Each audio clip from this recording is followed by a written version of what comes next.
Hey guys, and welcome back to my channel. How y'all doing today? Welcome back for another self-care Sunday.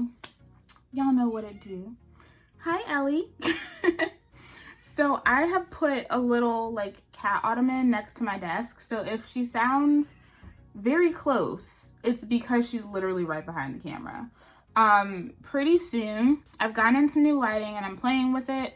It's weird because I really do love the natural light, so the ring light setup and everything is not really my favorite, but eventually I do want to have it flipped so that the camera is of me sitting in front of the desk, right? So when I do that, you guys will probably be able to see her in the frame, but until then, you'll just hear her behind or see her, chilling on the bed. So as promised, today we are going to be using the Honey's Handmade Oh Honey and Cocoa Moisture Replenishing Mask. It's 8 ounces. And I showed this to you guys in my recent haul video. If you have not checked it out and you love a good haul, I will link that up in the cards above so you guys can go enjoy it. So this self-care Sunday is a little different because I felt like I needed some protein in my life. So I shampooed with my TGIN Miracle Repair shampoo and then used the Curl Protein Reconstructor, and this is where my hair is right now. So I love what it does for my curls, but it's not the most moisturizing.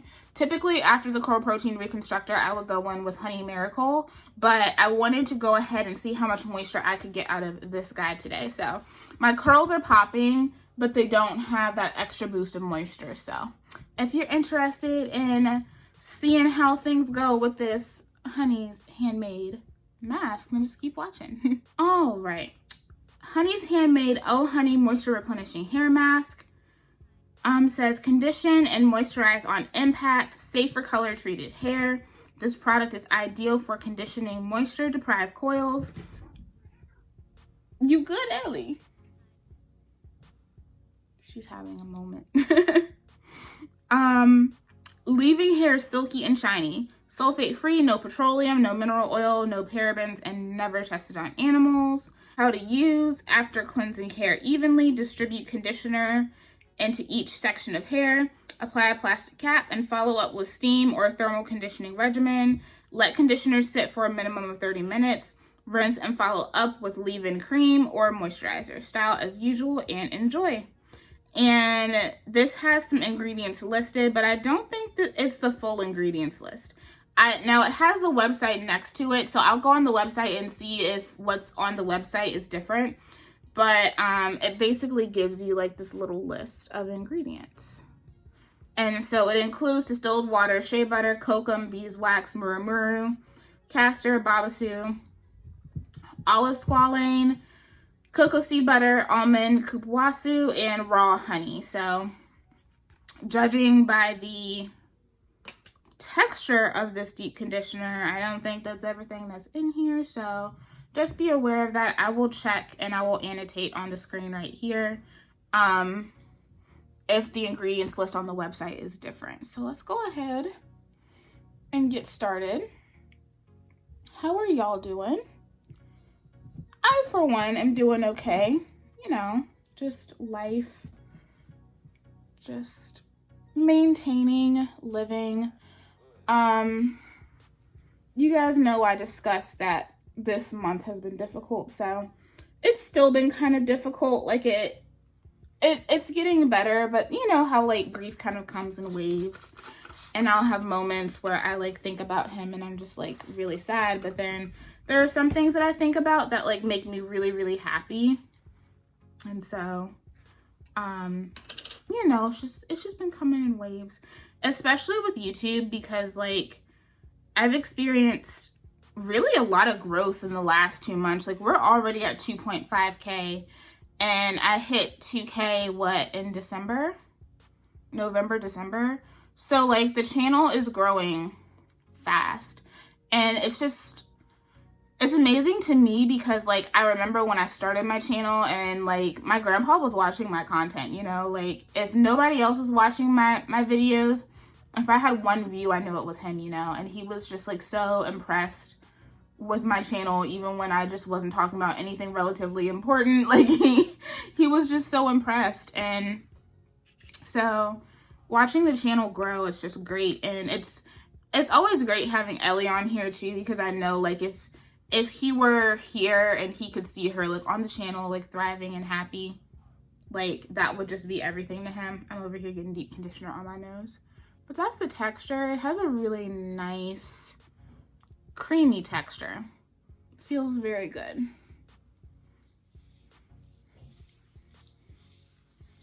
And it feels good going on to the hair.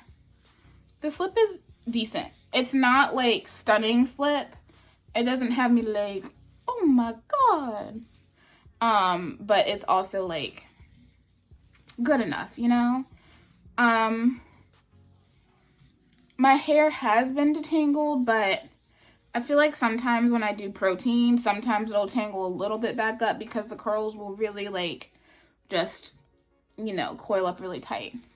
But this does feel good, and that little bit that I put on my hair is definitely going a long way. And I can see shine in my hair already. That looks really good. And my hair's eating it up. Like, I don't know if y'all can see, just like sitting here, you can see my hair absorbing it. So this feels like exactly what I need after doing that treatment. I do suggest, like, if you're doing a stronger protein treatment, going in with something afterward.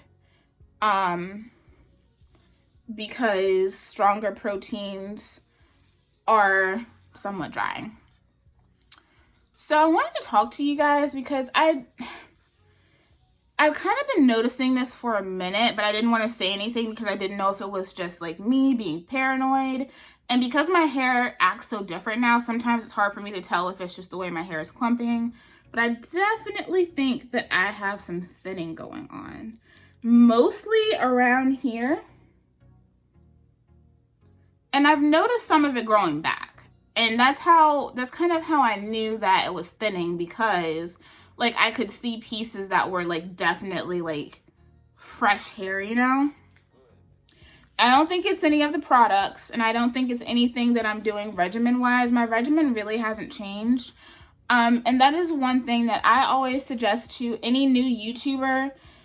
You do not have to destroy your hair to create content, guys. Like, I know that that's what it seems like, and I know a lot of people really hit the ground running with reviews and stuff, and they're just using all this stuff all the time for the sake of content. But I can tell you guys from personal experience that you do not have to, you should not be killing your hair for content, because if you're a hair channel and you're destroying your hair, then you're not going to have content, and then you have to switch it up, and you have to figure out if you have garnered enough of an audience and enough, you know, loyalty and support to be able to do something else and still be successful. You know what I mean? Y'all, please excuse Copper. He was sitting outside my door because he wants to come in the room, but Ellie does not like him. My brother's home, so that's what my hair is looking like. I mean, between the Curl Protein Reconstructor and this, like, my curls look beautiful. This is definitely giving me shine. I already had enhanced bounce, but obviously, like, this is definitely doing some work too. Okay, so now that my dog stopped barking. So I've dealt with thinning before on and off, because obviously you guys know that I have endo. And I'm going to go get a blood panel done, because I do think that that's what I should have done when I had my last period. I've been noticing it since my last period. And I probably have a deficiency going on, either iron or my vitamin D, one of the two, possibly both. But I've been noticing it since then, and I don't think it's a coincidence. And like I said, this has happened before. On and off, I may have thinning depending on what's going on internally. And it's you know, like it's a hard balance, but I definitely should have gone and had a blood panel done. And honestly, like there are some times where like I'll look at my hair and I'm like, damn, I feel like my hair is thinning, but then I realize like it's not my hair thinning, it's just the way my hair is clumping together because I don't have a super high density. So you're going to see my scalp to some extent anyway. I've never had a super high density, like that's just how my hair is, and it's definitely a hereditary thing. My mom doesn't have a very high density either. And my brother doesn't have a very high density. He has a much lower density than I do. Like he has very long hair, but he has very, his density is very low. So it runs in the family. So I'm used to being a little scalpy, you know, but I do think my hair is thinning out a little bit. And I mean, I've been stressed this month too with, just everything that's going on. My job is stressing me out a little bit. It's not like I don't like my job. It just can be stressful at times. I think any job is like that. So I've been stressed out. Internally, there's been a lot going on, especially with my medications getting messed up because we had a switch with our pharmacy and that was a mess because the medication that I'm on is it's not common. Like it's just newly released to the market. So it's not something that a lot of pharmacies have at the ready. And so if there's a switch, if something's going on, then it's not like I can just get the medication when I go somewhere else, you know. They have to wait a couple of days for it to come in because they have to order stock. So there's been a lot going on internally. But as far as like the hair that's on my head, the hair that's on my head has been thriving. And I think because I've been just so like laser focused on work and just my job and everything else going on in my life, I haven't really paid attention to the amount of shedding that I've had. And I don't like right now, I don't feel like I've had excessive shedding. But I know that previously I definitely did and I just wasn't really paying attention to it, you know? So I do think that I've had some thinning and I'm definitely going to go get a blood panel done so I can go ahead and address that. And also like my diet has been garbage, y'all. Like my diet has been straight up garbage. Probably the worst I've eaten ever. Like... Like, I'm so serious. And a lot of it just has to do with my job. I've been trying to tackle this IBS thing. And it's a little bit more difficult at work just because, just TMI, full disclosure is going to be TMI. But I'm the type of person that likes to do, like, the fresh cooked oatmeal and, you know, fruits and good grains in the morning. But I'm usually at work by 6 o'clock and my stomach has never done well with the mornings because of IBS. And so when I eat stuff like that, it just goes straight through me, you know, like it just goes straight through me. Which sucks when you have a job where you have to share the bathroom with customers. And so a lot of times I will not eat before I go to work to avoid that happening. But then I'll get home and forget to eat. Like I'll eat a breakfast sandwich at work because that doesn't really upset my stomach. But like if I eat like oatmeal, fruit, anything like that, granola bars, I can't do it. I can't do it. If you have IBS, I'm sure you know what I mean. Like there is nothing worse than being at work and you feel like you're gonna crap on yourself and you have, every time you try to get to the bathroom, you have about 5 or 6 different people stopping you to ask you a question. They need this, they need that. Can you move this furniture for me? Like, yeah, it's just not a good look. And so I've basically sat down. I've been doing a lot of journaling about my meals because first of all, I'm still not used to being able to eat without being in pain right after. And so a lot of times I can sit around and just not eat because I'm used to not being able to eat. And that's just so weird. it's like crazy that I'm like, yeah, now I can eat and it doesn't hurt. And so, and my brain and my stomach aren't really communicating the way they should, because everything is just used to not eating. My stomach is like, hey, bitch, you need to eat.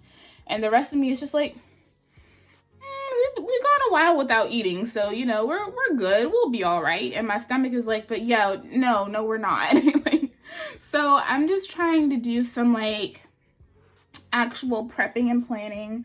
I'm going to play around with some different foods. I've been talking to my GI because I'm going back to her again. I had stopped going to my GI. I'm not going to lie to you guys. It has nothing to do with me not wanting to go to the doctor and everything to do with money. Like, it's it got to a point where I couldn't afford to pay to see all the people I needed to see, you know? And so, I mean, my copays are typically $85 a visit. And I just don't make that kind of money with how much I have to go to the doctor. I don't make that kind of money. I make enough money to take care of myself. I don't make enough money to do that, you know, which is a big part of the reason why I moved home. So I'm seeing her again because now I'm not having to go to the doctor as much for my endo. And so it's more sustainable when it comes to money. So I'm talking to her again, and we're working on that and getting me on the right medications for my IBS. So hopefully, once I know what's going on, like after I do the blood panel, because I called my primary care and they were like, it sounds like you might just be deficient in something, like once I told them about the last cycle I had. So they want me to come in and they're gonna, you know, evaluate me, do all that stuff. I'm due for a yearly anyway. And then they'll go ahead and do a full blood panel just to be sure. Because oftentimes, like, I take a multivitamin. I take a couple of different vitamins. I have my multivitamin that I take. I do have to take calcium because of the medication that I'm on, because it will affect your bone density and things over longer periods of time. So I do have to take calcium. I do take vitamin D, but if I'm dealing with a serious deficiency, the stuff that I can get at the pharmacy is not going to be enough. And I've gone through this a couple times before, so and it's amazing, like when you're deficient in something and then you finally like get the proper dosages of what you need and you're like back up there, you're just like, wow. You know, so I'm definitely gonna check on that. But as far as my regimen, guys, like nothing has really changed. And the hair that is here has been healthy and thriving, and it is back to waist length. But, you know, that's the only thing. Like when you have chronic illness, it can affect so many different things. And unfortunately, hair is one of them. And that's going to change, you know, like that's something that's going to be affected anyway because I am aging, you know, like I turned 25 last year. So sometimes with age, those things change too. And I know that thinning does run in my family. So I know that at some point I probably will deal with, you know, some hereditary thinning if I'm not already, just because I know that that runs in my family. So far this feels really good. I will say, like the co-wash, the slip isn't anything to write home about, but it does feel really good. I think this is one of the ones that One Smart Fro talks about a lot. She's one of the people that have really made me want to try Honey's Handmade. So I am really enjoying this. Feels good. I also wanted to, because I read every comment, but I don't always have the time to respond to every comment because I'm at work a lot. And on last week's Self-Care Sunday, I did get a couple questions about how people felt like It wasn't fair to say that the comments that DevaCurl made to consumers weren't enough. Sorry, my brother is being a doofus downstairs. And I just want to acknowledge this. Understand that I have worked in industries that are far more regulated than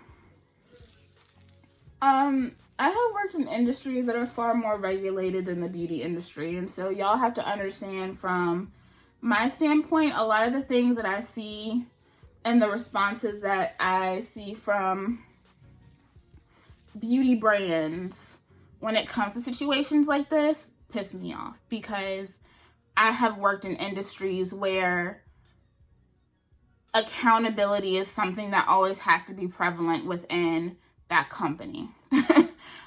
Because they're far more regulated than the beauty industry.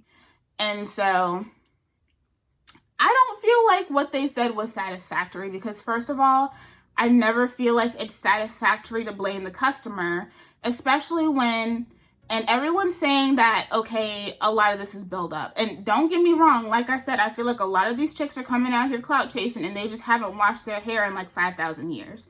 Y'all know that that's the first thing that I tell y'all to do when you're having issues. Have you washed your hair? 9 times out of 10 when I ask that question, the answer is no, I haven't washed my hair. So I'm not negating that. But the other thing that we can't negate here is that the Curly Girl method is DevaCurl. Like, yes, the Curly Girl method was Lorraine Massey's love child, but so was DevaCurl. And DevaCurl was formulated to fit into the Curly Girl method. And so for me, I feel like user error is kind of a bullshit excuse when the error that we're talking about is what the line was built upon. You know what I mean? Like, it's one thing if you have, say, let's use the Main Choice, for example. And Courtney has about 11 shampoos in her collection. And you refuse to clean your hair. And you're using all those products. A lot of them, you know, the stylers are pretty sticky. A lot of them have a lot of oils. Some of them have a lot of butters. You're refusing to wash your hair. And then you see issues with your hair. And then you're like, okay, well, it has to be the Main Choice. It has to be her fault. When in actuality, this woman has given you a full collection from the start of your wash day to the end of the wash day to care for your hair properly, and you just refuse to shampoo your hair. DevaCurl is a line that's built on not shampooing your hair. So regardless whether it is a build-up issue, it's a build-up issue because that is the method that DevaCurl is based upon. And I feel like that's something that nobody wants to acknowledge. Like, we can say user error, but if you're telling me that I have to use your system to get the best results, then where's the user error? Because I'm doing what you told me to do. And I also want to acknowledge that a lot of the people that are having issues here are people who have been using their LoPoo, which does have cleansers in it. Blaming the customer is never the way to go about things. And also, quite a few people on YouTube have also mentioned, like, when they say that their products have been tested according to quality control standards, that has nothing to do with going out of their way to do extra testing to see if there are ingredients that shouldn't be in the product. Testing based on quality control standards is the same exact testing that has to be done for every single product to go on a shelf. It's not looking into anything aside from what needs to be there. So making sure that, microbes aren't going to grow into the formulation or anything like that. It's those basic things. And so if there is anything in that formulation that should not be in that formulation, it's not something that is going to be picked up by quality control testing. Like, it's not. So they're not doing anything more than what had to be done for the product to be put on the shelf initially, right? They're not. And so it's a bogus answer. In DevaCurl's situation, could they take the products off the shelf and lose money? Absolutely. They are a huge corporation. They can afford to do that. But also, I've heard the argument that there may not be enough people going through this for them to do or say anything about it. And that just also brings me back to the fact that that's because this industry is not regulated. It's not. And the fact that it doesn't bother people, that even 10 people having an issue isn't an issue for a company, there's a problem. And that's because we're relying on industry standards that aren't actually standards. And like, think about it. If you have, let's say, we've seen this all the time with the romaine lettuce thing. When you see a recall for romaine lettuce, they don't wait until there's 500 people who have E. coli to recall it. They don't. 9 times out of 10, when you see that recall, there's been about, at most, I usually see about 5 confirmed cases of E. coli from a specific brand or a specific distributor for them to issue a recall. That's not a lot of people. Out of all the billions of people that are on this planet, the millions of people that are in the United States, it only takes a few cases of that for a product to be recalled. And the God's honest truth is that, like I said, somebody is going to have to step in and do something and actually do the testing that needs to be done on these products, because the bottom line of it is DevaCurl is going to lose money either way. And this class action is not small. Like, it's not. There are hundreds of women who are joining in on this. And so now there's not going to be any response, because now, like, it's official, like, they are being sued. But also understand that it's never okay to blame the consumer, especially when what you're blaming is your method in the first place, because you have cosmetologists touting this. So do I agree that buildup is a problem? Absolutely. Do I also think that DevaCurl is still at fault with that? Absolutely. Because at the end of the day, if this is the method that you tout, your products should be able to be used within that method with no issue. Like, if this is the method that you want your products to be built upon, then your products should not be causing people's hair to fall out or give them a complete change in curl pattern if the products work within the method that you tout. They shouldn't. And so either something's wrong with the method that you're touting or something's wrong with the products. But a lot of the pictures that I've seen, I'm sorry, y'all, a lot of the pictures that I have seen, it's deeper than maybe you have a medical issue. And it's deeper than maybe you just don't wash your hair. Like, some of the things that I've seen, it is bigger than that. Another YouTuber brought up a really good point in that when it comes to the ingredients that you get in a product, there are distributors for everything.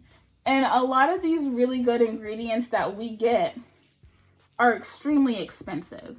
And so, and this is a big thing in the industry, a lot of distributors will use other cheaper ingredients to cut the product. So that you can't smell it, you know. It's not something that would be easily identifiable to even the people who work at the company that is, you know, getting those products from that distributor to be used in their formulations. It's not something that's easily detectable. And it's a big problem within the industry.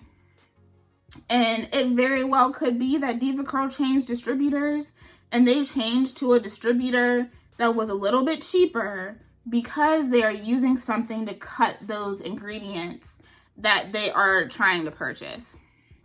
And because of that, people are having reactions. It's not uncommon. This is a big part of the reason why with my oil diffuser, I stopped using it because Ellie is in my room a lot, and essential oils are one of the biggest adulterated products on the market. And so because I know that a lot of those oils can be dangerous to cats, I just don't even bother, because I don't know what those essential oils could be cut with, and I don't want to run the risk of hurting my cat. You know what I mean? And because I know that that's the thing, just like, she's not hanging out in the room, then I'll use it. But for the most part, I don't use it because I don't want anything to happen to her. Because I got an essential oil that is supposed to be okay for cats, and something else is in it, and now she's sick. You know what I mean? But, yeah, y'all have to understand that I'm coming from the perspective of somebody who has been in industries where there are actually standards, and the beauty industry has no standards. Like, it really doesn't. And so my opinion is definitely going to be different, because I have worked with companies who, when issues arise, they had to hold themselves accountable. They did. They had to hold themselves accountable. And because there are so many loopholes in the industry, in the beauty industry, the brands don't have to hold themselves accountable for anything. And they don't have to go out of their way to do the testing. Like, they don't. And so that's really like all I have to say about it. Like, we all know full well that there is an issue with naturals and the curly hair community, because I don't consider them to be the same thing, because that's a whole different topic. But we know that there's an issue within both communities of people not wanting to wash their hair. Everybody has speculation, but at the end of the day, we won't know until there's actual lab results done, you know? Like, I don't have a lab to test DevaCurl products. And if I did, I would, because that shit would be cool as hell. I'm just saying, you know, so anyway, I am rubbing my hands together because this mask has my hands feeling really good. Overall, like, the product is definitely soaking into my strands very well. Like, no issues there. My hair is already looking shinier. It's feeling a little bit softer after that protein treatment. So I'm going to, am I going to put heat on it? I'm going to go ahead and put heat on it for like 15 minutes and let this process for a little bit, and then I'll be back and we will discuss my final thoughts on this mask. Okay guys, I'm back, and I don't know how I feel about this. My hair looks great. I will say that. My hair looks delicious. My hair does not feel delicious. This sank into my hair very easily, and it almost felt like there was nothing left when I took the deep conditioner, like my cap off. It just feels different. It's not pillowy soft, which is fine. But I feel like the moisture, like, you can see the moisture in my hair. It just feels weird. And I wonder if because this is so butter and wax rich, that what I'm feeling is just my hair just being like, you know, that how I described the Tropical Moringa Sealing Cream, how when it hits your hair, it just goes like to any water or anything that you have in it.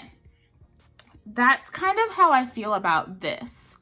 I feel like it just really went, and what I'm feeling is those butters and that wax at work. It doesn't feel bad. It's one of those conditioners where I feel like I see more than I feel. I mean, you can see the shine. In terms of like the shine claims, like, that is totally true. My hair is so much shinier now than it was before deep conditioning with this. Let me go back over what it says. It says condition and moisturize on impact. I agree. Safe for color treated hair. This product is ideal for conditioning moisture deprived coils. It definitely did. Leaving hair silky and shiny, sulfate free, no petroleum, no mineral oil, no parabens, and never tested on animals. So I don't necessarily agree with the silky claim. My hair does not feel silky. But it's definitely plump. Like, it doesn't feel silky, but it's definitely plump. It definitely has some added weight from the moisture that was put in. My hair looks really good. This is a product that I'm going to have to keep using it to decide how I like for real feel about it, because it definitely just feels different. This doesn't feel like anything that I own, and I can't tell if that's a good thing or a bad thing. I don't know. But my hair looks like it is ready to take on the world, that's for sure. I mean, I feel like my plan of using this after the Curl Protein Reconstructor was a good plan. I feel like I got what I was looking for out of it. I think I just expected, just based on the ingredients and how this felt on the hands, because my hands felt super softened. I think I expected my hair to feel a little bit softer, but it doesn't. But that's fine, because it definitely did help with putting the extra moisture back into my hair after doing that protein treatment. This is how much I used. So I didn't use a lot. I'm definitely going to get about 3 more uses of it. I will have to see how this works after shampooing, since I did use this after using another conditioning treatment, even though that is a more drying treatment. So my thoughts on this right now are, I don't know. I think my hair looks great, and it doesn't feel bad, but it's definitely not what I thought I would get out of it. It's a totally different feel from what I expected it to be. That may end up being a really great thing, and it may not, but I know that this is people's favorite. So for this one, the jury is definitely still out. I'm going to continue to use it, and definitely like report back to you guys, because I'm very intrigued. I don't know how I like this, but the good thing is that I have 2 other deep conditioners from them to test out. But I do feel like, as far as how my hair looks, I like this better than the Trace Latrace one for sure. Which that one also was another one where I felt like I could see the results more than I could feel them. And I mean, I don't hate on that at all.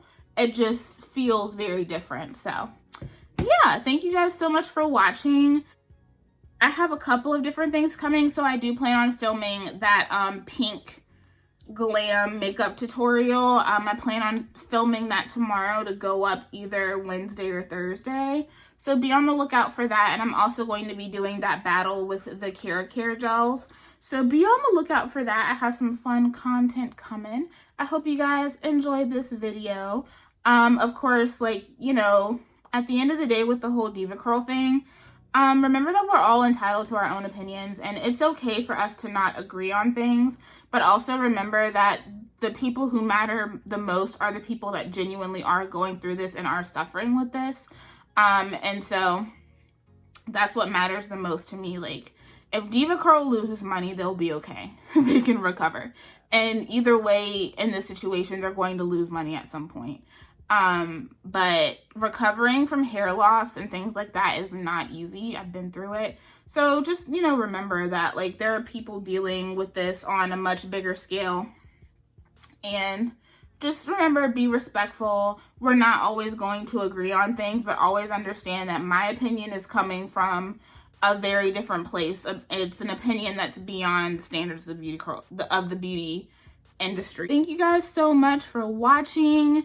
I hope you guys enjoy this installment of Self Care Sunday. Let me know, what was your experience with this mask? Overall, I felt like the experience was nice. It's just, it doesn't feel the way that I thought it would. And, you know, we'll see how that ends up going later on. But definitely want to know what you guys have experienced with this mask. And if you have any favorites, favorite masks from Honey's that you have tried, that you think I should try, let me know in the comments down below. I did purchase the Melba's Kitchen collection part 2.